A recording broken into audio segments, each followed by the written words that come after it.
Going on, guys? It's your boy Player X here with the Semi Limited Podcast. Just thank you guys for stopping in on another installment for the pod. Thank you guys so much for listening, coming back every week, every month, maybe every year if you're one of the basically pioneer listeners. We thank you guys for just showing us so much support. I love it. Love recording and editing for you guys and bringing all this fun stuff not only to you guys but basically just a little bit of creativity outlets for me as well. So before we get into today's episode, which we'll be covering some of the cards coming out to us later in this week in the new Battles of Legends Terminal Revenge, as well as speaking briefly about the topic about playing IRL in the OCG if you're actually not from there. But before all that, let's get into these sponsored plugins that you guys know and love.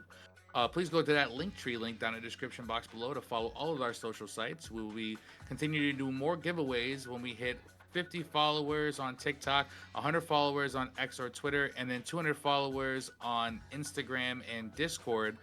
But new announcement, we already leaked it on YouTube. We just actually hit 200 followers or subscribers on YouTube. So that means we will be doing a giveaway next episode. I'm going to be trying to figure out what we're going to give away. We might wait a little bit, maybe tackle some of that new product that be coming in from our sponsors, or we might just do what we have in the inventory for you guys. It could be some special cards, it could be maybe some accessories for you guys, a deck box, maybe some play mats, sleeves, who knows. But we want to give back to you guys for giving back to us with your time and basically ears.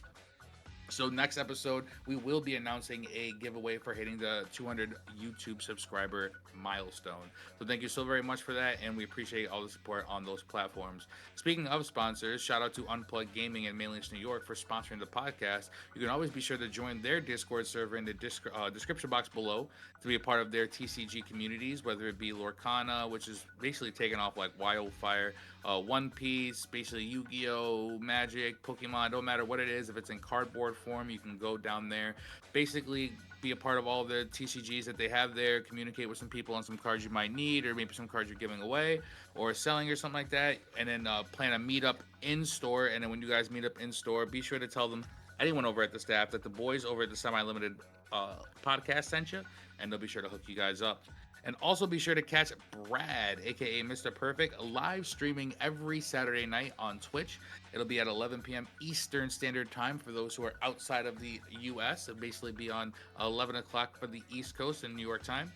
His Twitch will also be in our Linktree link down below. You can click on it. It'll be right above our link for our Twitch. You can go there, catch him streaming. Maybe he's doing some deck theorying or some crafting, probably playing some Master Duel, maybe some EDO Pro, who knows, maybe even some DB. You can get some extra playtest hands in with him, pick his mind about certain things, or even just bug him with some of the chat accessories that you guys have access to. But definitely be sure to interact with him. It is a great time. And remember, that is every Saturday night when you're not doing anything at 11 p.m. Eastern Standard Time. But now that that's all out of the way, let's get into today's episode. I didn't want it to be a long one, just a couple topics to talk about today. I always wanted to start by digging into some of these new cards that are going to be brought to us from the next Battles of Legends set that is coming to us June 21st. So it should be this week as the day of recording. The time of listening, it'll probably be the Friday right afterwards. This monster of a set is including some support cards for a few themes that were in the Dual Terminal series from not long ago. These archetypes included Ice Barriers, Gen X, Ritual Beast, and Infernoid. The set also introduces support and strats given to us in Legacy of Destruction as well as Phantom Nightmare. Each pack will contain 4 ultra rare cards and a secret card, and will come at the price of $4.49 per pack, with 118 cards, count 118 cards total within the set, including 30 new QCR printings as well. So it's pretty jam-packed in there. There's a whole set list of things if you wanted to go to Dual Daddy, which is an Instagram account. So you can go type in Dual Daddy. He usually has all of the leaks, pictures. You can actually see visually what cards are coming out. So if you're more like a visual learner or whatever, so you can always be sure to check that out. This next booster set is going to be massive, as it's already shifted prices on the secondary market by just the whiff what was inside. Box breaks came last week from a whole bunch of the Yugi tubers, and boy, were people really, really amped up and fired up for all the cards that were basically in that set that we're going to have access to it later on this week. This set has some busted cards in it to help support the strats, though, so it's really, really crazy. Some of these cards include like things like Phantom of Ubel, the Repair Genix controller, which is a Link one, and then Mirror Mage of the Ice Barrier. So I just wanted to talk about these cards for a little bit. Also, so Phantom of Ubel is teased in the set, and an actual confirmation came, and then after that, it was off to the races for the market to decide what the most useful card for the deck would be. Uh, cough, cough. It's Nightmare Throne. Basically taking off from a 30, maybe $35 card solid to well over a $60 card with just the announcement of it. It was insane.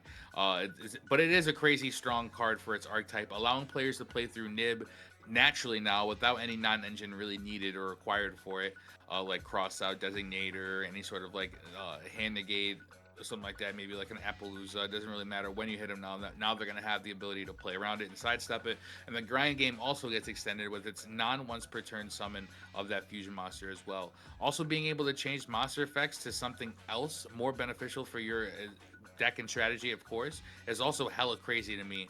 Uh, you can think of cards like the Grapha Fusion or maybe Bamboozling Gossip Shadow. These are all monsters that change effects to do something else, and that, so it's a pseudo negate because you're obviously not making it the original effect, but it's not quite negating it because you're changing the effect that's resolving more or less, instead of actually changing what the card is doing itself. So it's really really cool. It's these kind of mechanics that actually play into like decks like Tempai.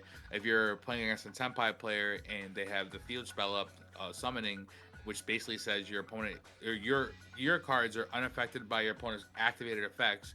If you were to, let's say, normal summon a Pydra and then go to activate Pydra's effect to search or set a spell trap card, and you did something like Phantom of Ubel, it would instead change that effect to whatever the of Ubel effect would be, which would be to destroy a Ubel card within like the deck or hand or some shit like that.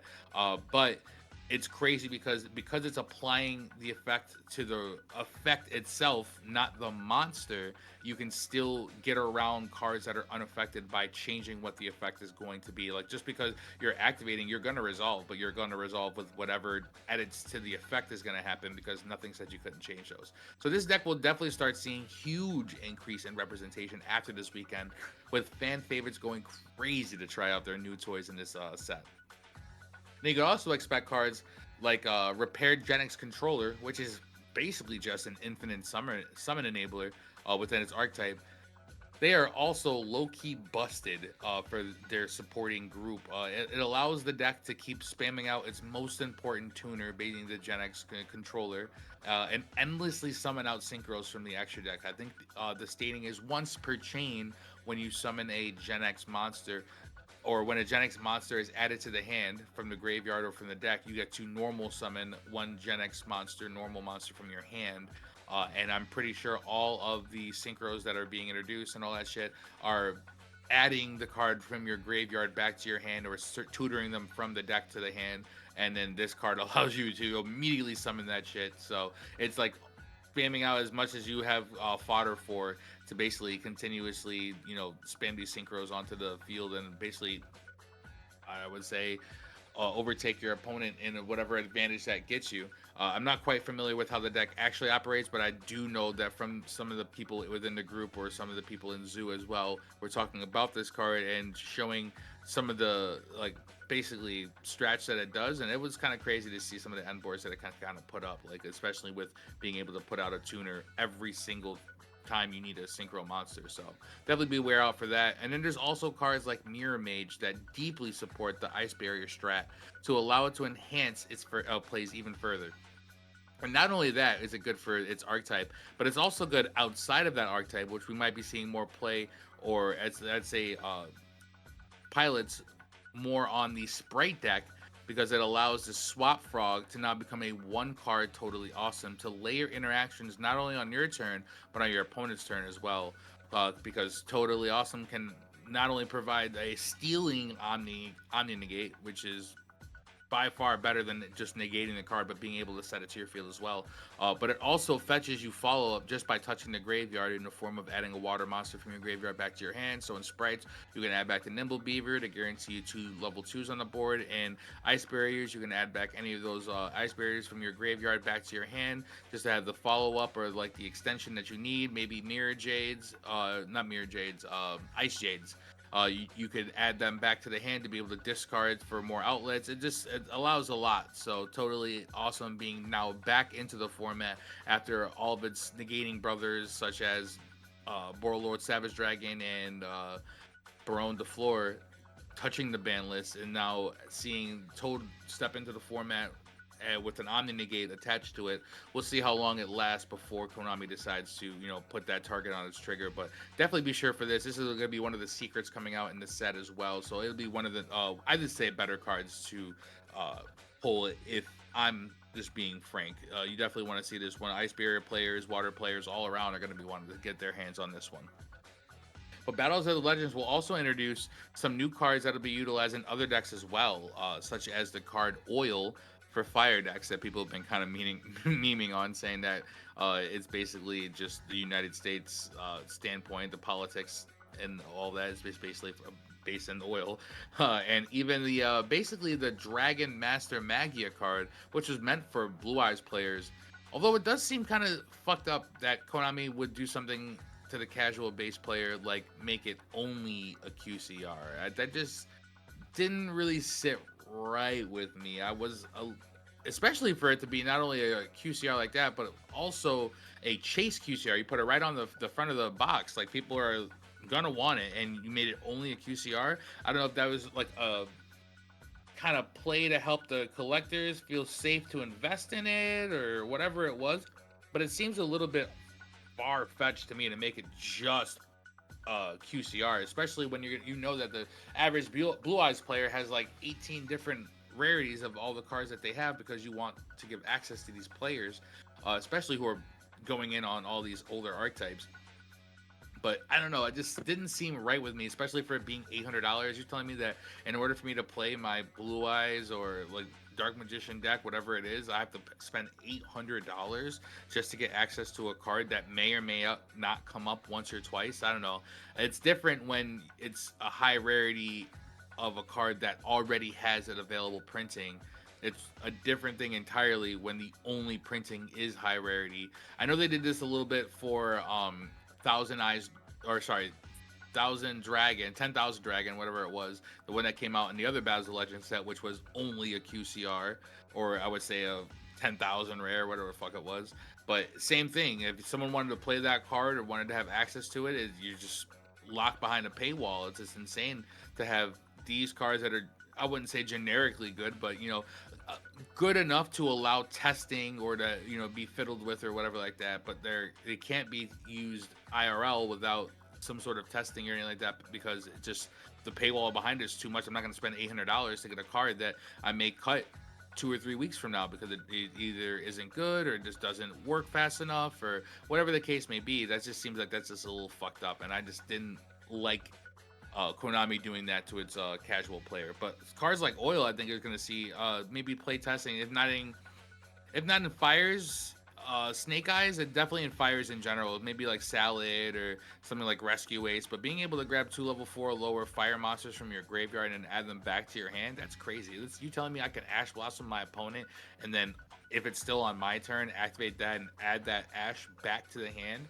and be able to use that for my opponent's turn as well. That's kind of crazy if you think about it. It doesn't specify what type of fire cards. It's just 2 level 4 or lower fires that are in your graveyard. You can just add them right back. So I think some people are going to be playtesting with that, seeing where it goes in the deck, maybe adding back some cards like follow up or even like utilization like hand traps like that.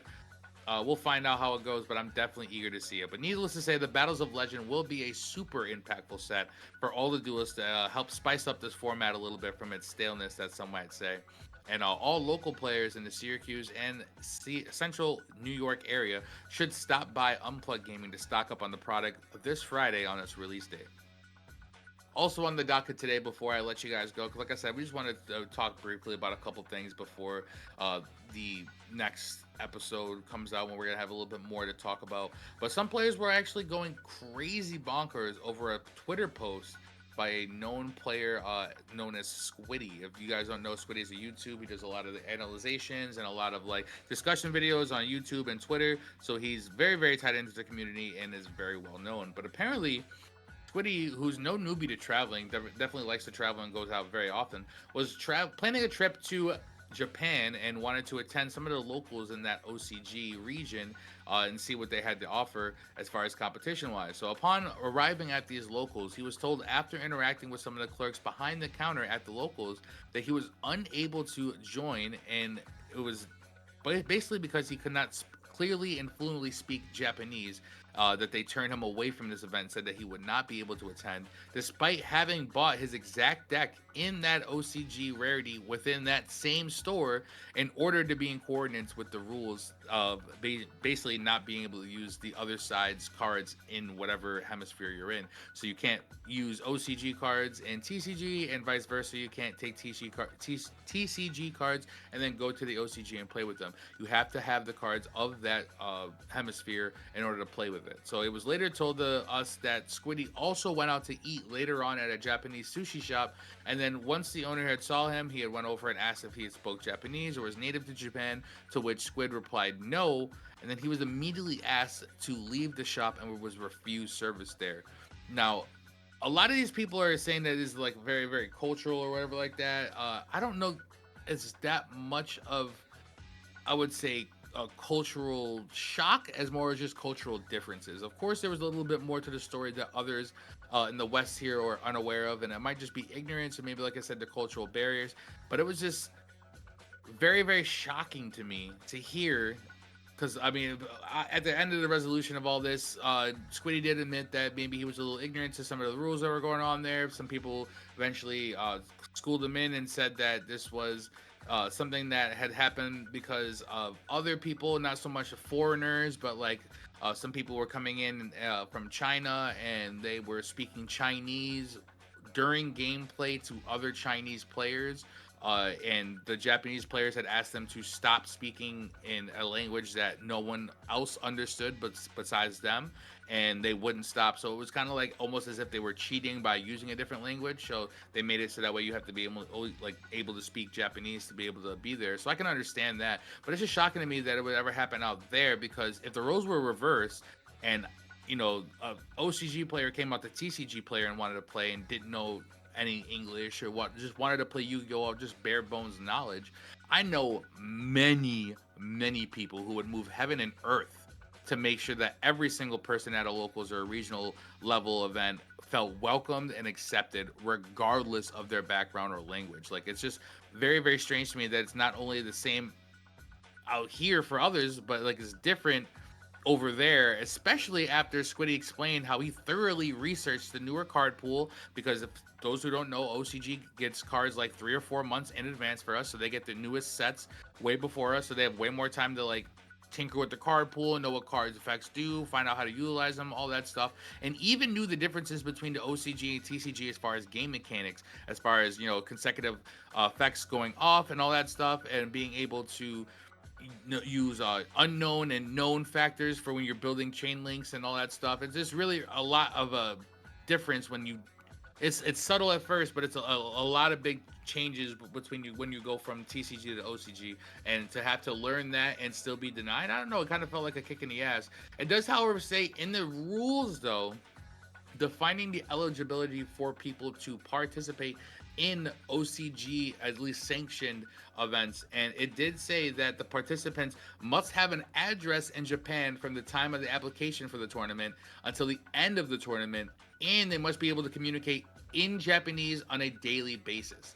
So it is in the rules on there that, hey, if you can't speak Japanese, don't come to a Japanese shop and try to like play Yu-Gi-Oh, because all you're gonna do is like be that person who's like maybe takes a little bit longer. You're going into time every time because you're not only having discrepancies with your communicating what your actions are, but maybe you don't know what a card is and you have to locate it on Neuron or look it up. You never quite know what it's gonna come out to until you're actually in it. So I can understand why it's there, but for someone to be turned away as simple as a language barrier just seems ridiculous to me, especially when you look at most of the YCSs that you can attend in any country, that players are coming from different walks of life, different avenues, different places, continents, areas. It doesn't matter, but they're all going there, and it's like a melting pot. There's definitely people there who don't know the native tongue of the event. If I were to go to YCS Cancun, I don't speak crazy amount of Spanish. I mean, I might be able to stay afloat if I get lost or something like that. But you put me against someone from the motherland, and they're just gonna outtalk the shit out of me. I'm not gonna know what's going on if they were to read off an entire card in Spanish.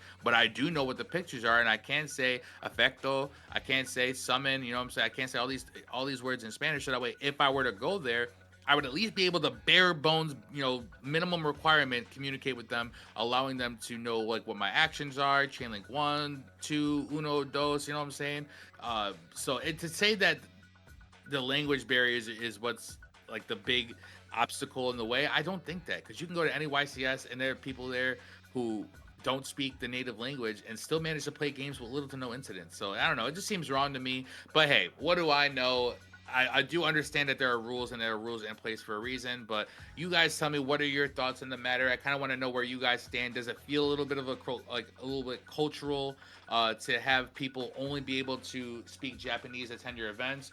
Or does it make sense to you guys and you're kind of just on the side that doesn't really care or matter? Because not that it really matters, but it was weird because I just know if I were to go to locals, and there's been multiple times where someone that comes in barely speaking any English, doesn't really know too many things, or doesn't really like properly know how to properly communicate, that we take the extra time to kind of make them feel included and get them up to par instead of just shunning them away and being like, yeah, you're not really worth the time. But you let us know what your thoughts are down in the comment section below, guys. But with that being said, we are running out of life points.